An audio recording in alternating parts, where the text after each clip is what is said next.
او هغه خلک چې د نبی له سلام سره ملګري وو هغه خلک دي اشداء علی الکفار چې هغه په کافرانو باندې سخت ترین خلک رحماء بینهم او دا هغه خلک دي چې په کافرو باندې سخت رحماء بینهم او په خپل آپس کې انتهایی مهربان دي محبت کوونکي دي دا صحابه اولنې صفت او دا صفت چې نه هغه عین د ایمان هغه نه خلا ځکه نبی له سلام فرمایي څوک چې مینا هغه د محبت د الله د رضا د لپاره کوي او بغض هغه هم د الله د رضا د لپاره کوي نو دغه خلک چې نه هغه صحیح مؤمنان چې د هغوی محبت هم د الله د رضا د لپاره د هغوی بغض او نفرت دشمنی دا هم د الله د رضا لپاره اصل ایماندار خلک هغه ده د صحابه اولنې صفت دا دی چې دا د کافرانو سره سخت ځکه د کافرانو سره بغض ساتل د ایمان حصه ده هر چې مؤمن طرف ته راشي د مؤمنانو سره انتهایی محبت کوونکي په آپس کې انتهایی تعلق ساتونکي ځکه دا د ایمان نښه ده نو اولنې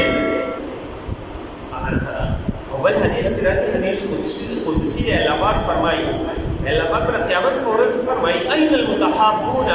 فی جلالي زما د عزت او د جلال او د محبت د وجنه هغه خلک کم دي چې په آپس کې مینه ساتل زما د وجنه اليوم نن ورځې به دغه خلک زه به داسې سوري دلاندې کوم چې په دغه ورځ به بل سوری نه د عرش سوری وي هغه خلک به د عرش د سوري دلاندې وي کوم خلک چې د الله د رضا لپاره د یو بل سره تعلق ساتي مینه ساتي تعلقات ساتي هغه خلک به د الله د عرش د سوري دلاندې وي هغه وخت بل سوری نه سخته ګرمي به وي خارمه به وي دغه نور دا به د یوې نیزې په مقدار انتهایی راښکته شوی وي په دنیا کې یو سړی زموږ په دې علاقو نور انتهایی لرې دی په نسبت د نورو علاقو خو بیا هم یو سړی په ګرمۍ کې د ماسپښین په وخت کې نور ته هغه نشي کېدلی نو د قیامت په ورځ چې دغه نور انتهایی رانږدې شوی وي سخته ګرمي وي یو سوری به وي هغه یو سوری به یخ سوری وي یخې هواګانې به وي راغلي دغې سوري د لاندې به هغه خلک وي چې د الله د رضا لپاره د یو بل سره تعلق ساتي او مینه ساتي نو د مؤمنانو د صحابو د ټولو نه اولنۍ صفت دا دی چې د الله د رضا لپاره د کافرانو سره بغض ساتي او د مؤمنانو سره تعلق ساتي او بله خبره دا ده په دې آیت کې دلته ذکر شوي اشداء علی الکفار دا مؤمنان صحابه هغه خلک دي چې په کافرانو باندې سخت دي د کفار لفظ ذکر شوی د دې نه دا معلومیږي چې د کافرانو سره دا بغض دا د دې د نفس د وجې نه نه دی چې بس دا د دې انسانیت د وجې نه دا بغض نه دی بلکې دا بغض د کفر د وجې نه دی که بالفرض د ایمان راوړي نو هم هغه انسان دی په انسانیت کې څه فرق نه دی راغلی بیا ورسره صحابه مینه ساتي نو د صحابو دا مینه د دې څه ذاتیات نه دي دا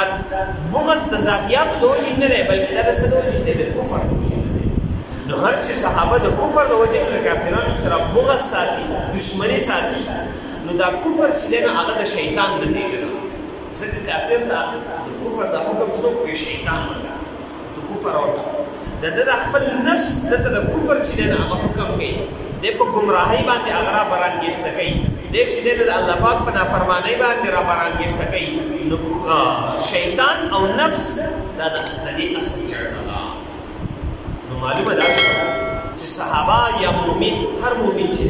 دی د کافر سره بغض ساتي د کفر د وجې نه نو دی به د شیطان سره دی به د خپل نفس سره په طریقې اولا چې دی نه هغه بغض ساتي ډېر زیات بغض ورسره ساتي نو صحابه هغه خلک دي چې د شیطان سره بغض ساتي نو دوی به بیا د شیطان څه ملګرتیا ورکړي بعضې خلک وایي صحابه هغه خلک چې په جنګ احد کې دې ته کوم شکست میلاو شوی او دې کې سودخوري راغلې وه د دې د وجې نه نو سودخوري دا د شیطان د تابعدارۍ نتیجه ده او دلته الله پاک فرمایي صحابه د کافرانو او د شیطان د چې دی هغه بیزار د هغو سره بغض ساتي صحابو کې څنګه د شیطان یو عمل لاغی دا خبره ده قرآن مجید نه خلاف سیماهم فی وجوههم د دغه صحابو نښې نشانیانې هغه د دې په مخ کې هغه ښکاري د دې د نیکوالي د تقوا نشانات د دې په مخ کې چې دی نه هغه ښکاري من اثر السجود د سجدو د اثر د دې ډېرې سجدې داسې دي د دې دومره لوی اثر دی چې یو سړی ورته وګوري نو هغه ته پته ولګي چې دا صحابي یا دا مؤمن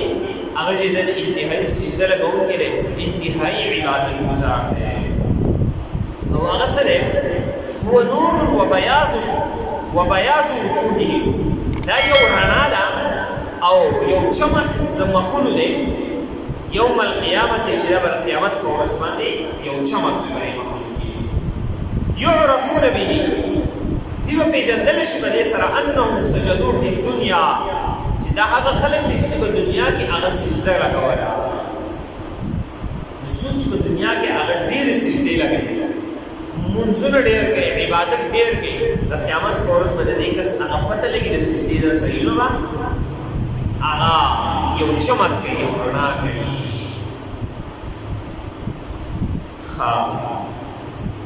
بل روایت کې راځي وجوههم فی الدنیا من کثرة الصلاة د دې باندې مخونو کې به یو نور وي په دنیا کې هم د ډېر زیات لمونځونو رسول الله اکثر نیکان خلک هغوی په دې مخ کې هغه یو نور الله پاک ښودلی اگر که دا